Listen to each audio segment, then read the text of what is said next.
lo que se llama la reflexión intelectiva, la autorreflexión, el autoconocimiento. Y no solo puedo inteligir mi intelecto, entender mi intelecto, sino inteligir que intelijo.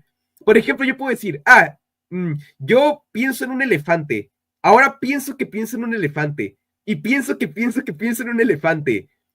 Y lo mismo con los actos de la voluntad. Yo puedo querer, yo qué sé, una comida y querer. Enfoca tu fe en Cristo, con Él no hará falta nada.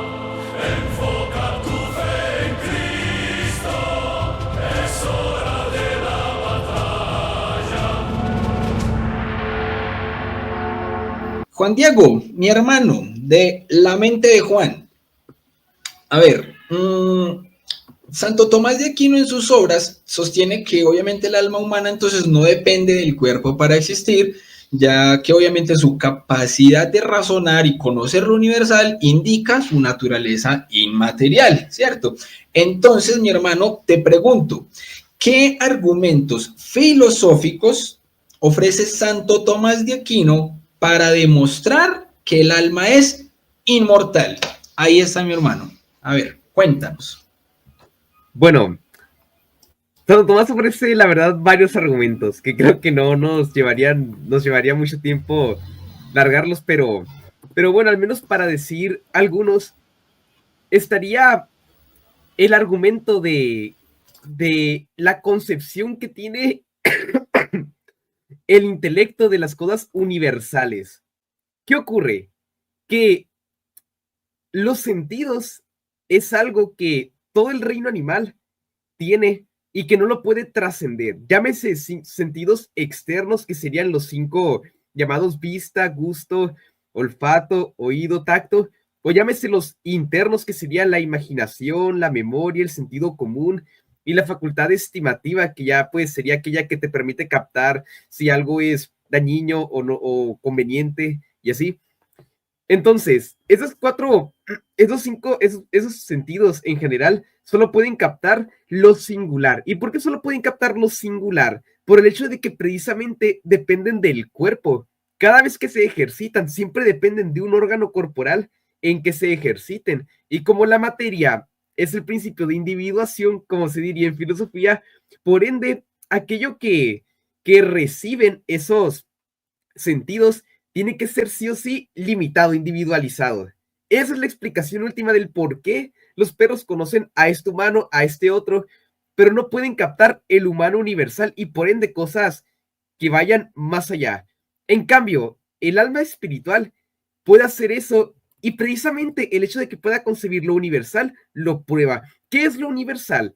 Es aquello que es capaz por naturaleza de ser predicado de varias cosas, capaz de estar en varias cosas. Por ejemplo, hombre es una palabra que designa en sí la naturaleza humana, pero no designa a Pepito Pérez, la naturaleza humana que está en Pepito Pérez, la naturaleza humana que está en Perico de los Palotes, no, designa la naturaleza humana en general, que es el hombre animal racional. Cuando yo pienso en un perro, ¿en qué pienso? ¿En Firulais? ¿En Charlie? No, yo pienso en un perro en general, y así es como hablan tanto los biólogos como los veterinarios, como todo el mundo al hablar de perros, cuando quiere hablar en general. Por experiencia sabemos, y, o sea, no es algo que ni siquiera se necesita demostrar, sino que por experiencia sabemos que conseguimos lo universal, que sabemos que hay algo que comparten Charlie y Firulais, entre ellos, que no se limita solamente a Charlie o a Firulais, y que comparte con todos los perros que han existido y que ni conozco, y que van a existir y que tampoco conozco. Y la razón por la que yo puedo captar eso, entonces, si la materia es principio de individuación y tendría que yo conocer las cosas, por ende, de manera individualizada, así como precisamente porque la vista está en el órgano llamado pupila, no puedo ver más allá de este color concreto. ¿Cómo puede ser que yo conozca el color en general, el perro en general, con mi intelecto? Precisamente porque no tiene una materia que lo limite, está ilimitado y por ende es inmaterial. Y así es como se prueba que el alma humana, a diferencia de cualquier otra alma, es totalmente inmaterial. O sea, tiene una parte sensitiva, como bien dijo Dante, pero tiene otra parte que sobrepasa a todo lo corporal que no depende del cuerpo, aunque sí, digamos, depende en cierto sentido en cuanto que le tiene que dar su objeto, porque pues primero nada se intelige si antes no sentimos. Por eso siempre para pensar hay que imaginar primero cosas, pero eso no significa que dependa del cuerpo como de un órgano, porque si dependiera del cuerpo como de un órgano, entonces ese órgano, o sea, aunque en sí mismo ni siquiera el intelecto fuera, ok, digamos, el intelecto, digamos, sí sería inmaterial, pero dependería de un órgano. Es que tampoco, porque si depende de un órgano, ese órgano recibiría las, lo que se llamarían las formas de las cosas, las especies de las cosas, o sea, aquellas cosas que son como un espejo a través del cual, por medio de algo interno a mí, puramente interno a mí, como en una semejanza o en un espejo, veo lo externo a mí, siento lo externo a mí, entonces seguiría estando limitada y limitada a lo singular. Si puedo inteligir lo universal es porque sí o sí tiene que ser el intelecto inmaterial en sí mismo y no usar de ningún órgano corporal. Y por ende, a la vez, subsiste sin el cuerpo, porque el obrar sigue al ser. Y por ende, si en sí mismo el intelecto obra sin ningún órgano corporal y sin ser el mismo corporal, puede existir sin ningún órgano corporal y sin el mismo ser corporal.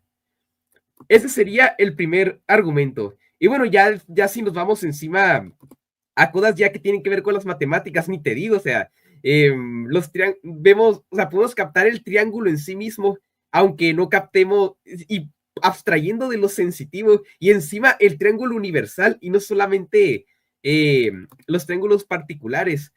Y si nos vamos encima al ámbito todavía más y más alto de la abstracción, nos encontraremos con que captamos al ente mismo, al ente en cuanto ente, lo bello, lo bueno, lo verdadero, lo uno, que sobrepasa total, que, o sea, en que todo aquello es lo máximamente universal, aquello que todo lo que es comparte, pero que sobrepasa cada cosa particular en sí misma.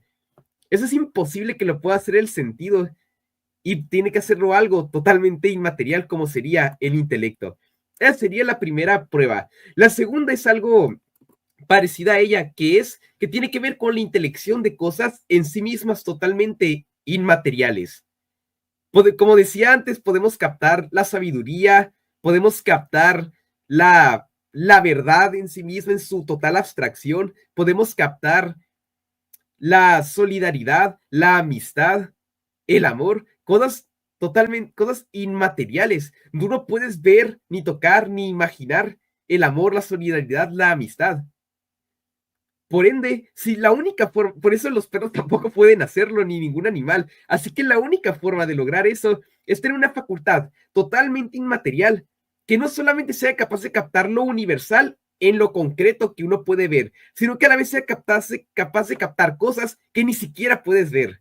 O sea, mientras puede captar lo universal, a la vez puede captar cosas singulares, pero totalmente inmateriales. Es más, hasta así mismo puede captarse el intelecto, lo que se llama la reflexión intelectiva, la autorreflexión, el autoconocimiento. Y no solo puedo inteligir mi intelecto, entender mi intelecto, sino inteligir que intelijo. Por ejemplo, yo puedo decir, yo pienso en un elefante, ahora pienso que pienso en un elefante, y pienso que pienso que pienso en un elefante. Y lo mismo con los actos de la voluntad, yo puedo querer, yo qué sé, una comida, y querer la comida, y querer mi querer, el querer la comida. Y así hasta el infinito. Eso es imposible que no haga el sentido. Si lo puede hacer el intelecto y la voluntad es porque precisamente son totalmente inmateriales. Ahora bien, el tercer punto es que podemos hacer juicios universales y necesarios. Que la suma de los ángulos internos de un triángulo rectángulo en un espacio euclidio sea igual a 180 grados es algo que sobrepasa cualquier tipo de sentidos, cualquier tipo de conocimiento puramente singular y que sí o sí tiene que ser un conocimiento que capte el intelecto porque en sí mismo es totalmente inmaterial. Ya lo decía David Hume, los sentidos solo pueden captar lo singular y no pueden captar lo necesario ni lo universal. Por ende, si lo capta el intelecto es porque de hecho es inmaterial. Y por ende, de ahí se sigue también que es inmortal. Y luego también tenemos como cuarto argumento el tema del libre albedrío. y el tema del deseo del bien universal.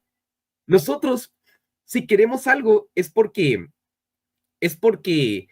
pensamos que es un bien que va a pues, satisfacer nuestro apetito, porque la voluntad, que es apetito intelectivo, es una potencia que busca, que tiene su objeto el bien, pero el bien universal. Y es por eso que, aunque los perros en sí mismos, digamos, solamente se limiten, como porque precisamente no tienen algo inmaterial, totalmente inmaterial, sino que todos sus sentidos precisamente son esos sentidos y dependen de la materia corporal y de los órganos corporales.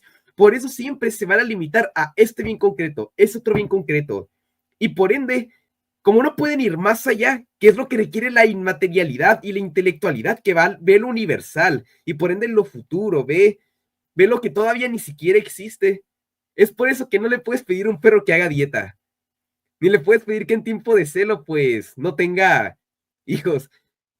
En cambio, el ser humano, ¿cómo es posible que él, a pesar de que tenga sus pasiones incluso, apuntándolo yo que sé, a comerse un delicioso pastel, cómo es posible que si su cuerpo lo impulsa a eso, yo pueda decir, no, me abstengo, porque hay algo superior al cuerpo, algo inmaterial que somete al cuerpo y que como es inmaterial, por ende trascenderá a lo corporal y podrá dominar a lo corporal que me impulsa a tal o cual bien que no quiero por el momento tener. Y esa es la razón por la que podemos oponernos a nuestras pasiones y ese intelecto que capta por lo universal, a la vez capta el bien universal, y hay un bien en particular que lo quiere necesariamente, que es el bien que se llamaría la felicidad o beatitud, el bien total y perfecto. Ese bien lo queremos necesariamente. Nadie puede querer aquel bien que es totalmente, que te satisface totalmente. Pero ahora bien, ¿acaso los bienes particulares son ese bien total, completo, que me va a satisfacer totalmente? No. He ahí la raíz última del libre albedrío, del por qué podemos elegir A o no A, B, C o D, porque ninguna de esas cosas, y lo sabemos, puede satisfacernos totalmente. Y es por eso, si fuéramos perros, pues sí nos satisfacerían, y por eso no nos resistiríamos. ¿Por qué nos podemos resistir? Incluso aunque el cuerpo nos incline, porque sabemos que hay un bien superior. Y por ende, que no está ahí, todavía no existe, pero mi intelecto, como es inmaterial, es capaz de captar algo que no existe en el mundo material, que ni siquiera te lo puedes satisfacer algo material, pero que sin embargo tú lo puedes concebir, lo cual demuestra que tu intelecto es inmaterial. Y bueno, también digamos como otro argumento complementario a ese sería, bueno, que si el deseo de ese bien último que quiere el ser humano, la felicidad, es un deseo natural, entonces ese deseo, bueno, no puede ser en vano. Que sería, digamos, un argumento que no sería tan, digamos, fuerte como los otros, pero que igual Santo Tomás lo pone. Y ese bien a fuerzas implica el que por ende tenga que vivir eternamente, que sea inmortal. Porque de otra forma, si fuera a perecer, entonces ya no sería el bien total y completo. Porque el hecho de saber de que lo perderé ya no me haría feliz. Si yo tengo que tener el bien total y perfecto y tengo inclinación natural a él, y ese bien total y perfecto implica que yo sea inmortal, por ende, ese deseo natural que no puede ser en vano, tiene que cumplirse. Luego tenemos, pues,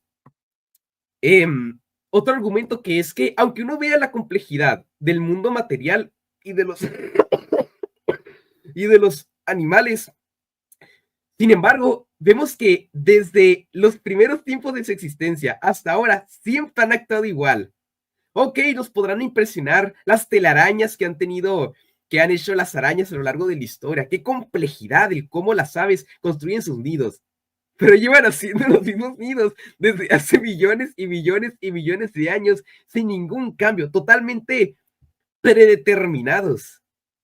Están predeterminados, no pueden hacer otra cosa. ¿Cómo es posible que si somos puros animales, igual que los demás, solo que, aun por más que pongan un poco más complejos o más complejos que los otros, ¿cómo es posible que literal los de México difieran de los argentinos y dentro de los de México hayan estos, todos difiramos entre todos, no hay ninguna persona igual? ¿Cómo puede ser que seamos tan, pero tan variados, de creencias tan distintas? si somos puros animales, pero un poco más complejos. Ok, muy bien, hay más complejidad, pero bueno, las bacterias siguen actuando igual que como actúan los perros, a pesar de que los perros son más complejos. O sea, no puede ser el mero hecho de la complejidad material la única razón por la que, ya puedes pasar del salto de lo que serían los animales, digamos, cómo actuarían, a pum, el hombre. Como vemos que radicalmente rompe todos los esquemas, toda predeterminación que uno pudiera concebir de él, porque entonces no se explica cómo, por qué, por más que siga aumentando la complejidad, bacterias, plantas, perros, chimpancés, siguen actuando de manera predeterminada, guiados por los puros instintos. Y algunos dirán, bueno, pero es que el hombre, yo que sé, desciende del mono, pero si así fuera, ¿cómo es posible que difiramos tanto, tanto, tanto del mono? Precisamente porque tenemos una cosa que no puede tener ni él ni el animal más desarrollado de todos, ni cualquier otra cosa que sea material, del reino material, que es lo inmaterial, el intelecto, el alma espiritual. Y es por eso que no somos predeterminados y podemos diferir tanto entre nosotros y entre cada uno, y uno puede ser de alguien muy malvado a alguien muy bueno, o de muy bueno a muy malvado, o cambiar de tantas maneras posibles dentro de una misma persona, entre varias, dentro de grupos, y así. Más o menos, esas serían, digamos, un poco las pruebas que traigo por el momento.